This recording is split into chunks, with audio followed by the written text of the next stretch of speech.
సరే ఏంటి సార్ ఇప్పుడు ఏం జరుగుతుంది తెలంగాణ రాష్ట్రంలో? ఈ చిట్టీలు గాని, ఇప్పుడు కేసీఆర్ గారు గాని, గతంలో కేటీఆర్ గారు గాని, హరీష్ రావు గారు గాని ఎందుకని వీళ్ళని ఎలా తిప్పిస్తున్నారంటారు? అంటే 26 మాసాలుగా ఎన్నికల్లో చేసిన వాగ్దానాలను పూర్తి చేయలేకుండా, మరి సంక్షేమ కార్యక్రమాలు అందించకుండా, మరి ఏదో రకంగా ప్రజల్ని మభ్యపెట్టి తప్పుదోవ పట్టించి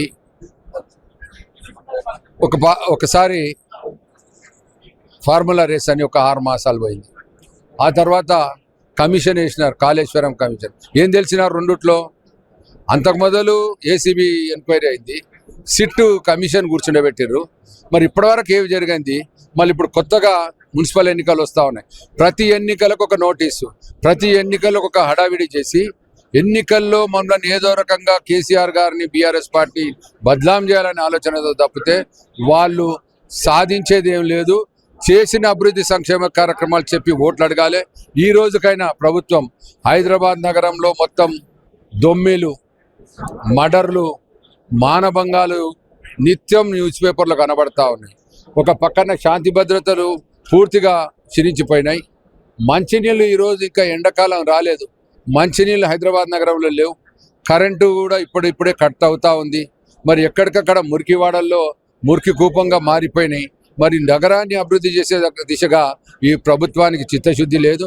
ఈ ప్రభుత్వం ఎంతసేపు ఈ రాష్ట్రాన్ని ఏ రకంగా అభివృద్ధి చేయాలి, మరి 1 తులం బంగారం ఏమైంది, అదే రకంగా 2500 రూపాయల పెన్షన్లు ఏమైనాయి, అదే రకంగా నిరుద్యోగులకు ఉద్యోగ అవకాశాలు కల్పిస్తా అన్నది, ఇవన్నిటిని పక్కన పెట్టి ఏదో రకంగా కక్ష సాధింపు చర్యలు చేసి మా పార్టీ కార్యకర్తల్ని, నాయకులని మనోధైర్యాన్ని దెబ్బతీసే ప్రయత్నం రేవంత్ రెడ్డి గారు చేస్తున్నారు. బీఆర్ఎస్ పార్టీ కార్యకర్త సచ్చే వారికి కూడా భయపడేది ఉండదు. ఇలాంటి చౌకబారు నోటీసులకు కానీ, చౌకబారు ఆలోచనకు కేసీఆర్ గారు కానీ, బీఆర్ఎస్ పార్టీ కానీ వెనకడిగేసే సమస్య లేదు. వాళ్ళకు కూడా అట్లా చేసే దమ్ము ధైర్యం లేదు. వాళ్ళు అట్లనే అనుకుంటారు. వాళ్ళు పగటి కళలు అంటున్నారు. కేసీఆర్ గారు ఒక అగ్ని లాంటోళ్ళు, ఒక శిఖరం లాంటోళ్ళు. శిఖరాన్ని పెట్టుకున్నారు రేవంత్ రెడ్డి అనేటోడు.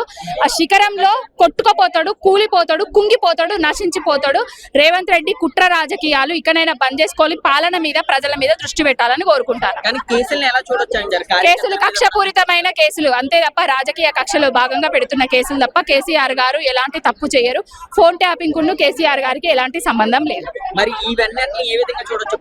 ఇవన్నీ ఏ విధంగా చూస్తున్నారు? డైవర్షన్ పాలిటిక్స్ లో భాగంగా కేసీఆర్ గారు 420 హామీలు, 6 గ్యారంటీలను అమలు చేసే దమ్ము ధైర్యం లేక, తెలివి లేక డైవర్షన్ లో భాగంగా ఇవన్నీ చేస్తున్నాడు. మళ్ళీ ఎలక్షన్స్ ముందే ఈ విచారణ ఎలక్షన్ లో అంటే కేసీఆర్ గారి మీద ఏదో బురద చల్లి అది చేద్దామని చూస్తున్నాడు. ఆ బురద గుంటలో రేవంత్ రెడ్డి అనేటోడే కొట్టుకుపోతాడు, కూరుకుపోతాడు.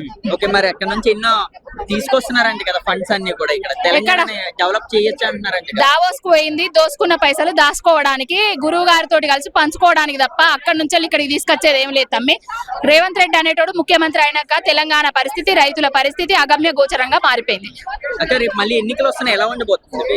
ఏ ఎన్నికలు వచ్చినా కూడా బీఆర్ఎస్ పార్టీకి, బాపు కేసీఆర్ గారికి బ్రహ్మరథం పడతారు.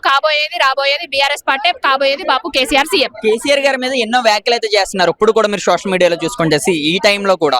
మరి దీన్ని ఏ విధంగా చూడొచ్చు అంటే నాటి నుంచి చరిత్ర గల నాయకులను హీనపరిచేందుకు వెకిలి రాతలు, మకిలి చేష్టలు వేస్తూనే ఉంటారు. ఆ వెకిలి రాతలు రాసేటోళ్లను, మకిలి చేష్టలు చేసేటోళ్లను అందరికీ వడ్డీతో సహా చక్రవడ్డీ తీర్చిచ్చేస్తాం.